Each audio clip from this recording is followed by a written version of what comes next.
पानी पनि पकाउनु जाउँ यसमै सिट पुरा खाली खाली छ त टिटीले पक्रिन्छ म त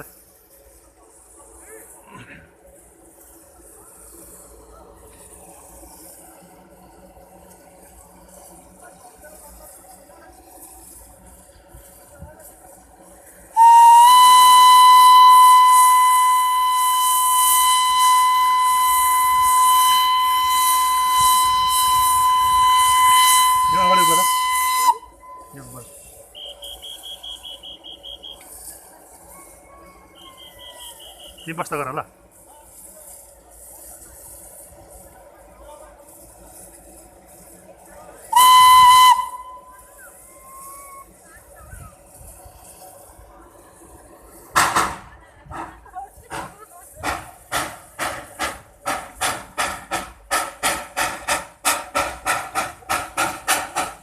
हो न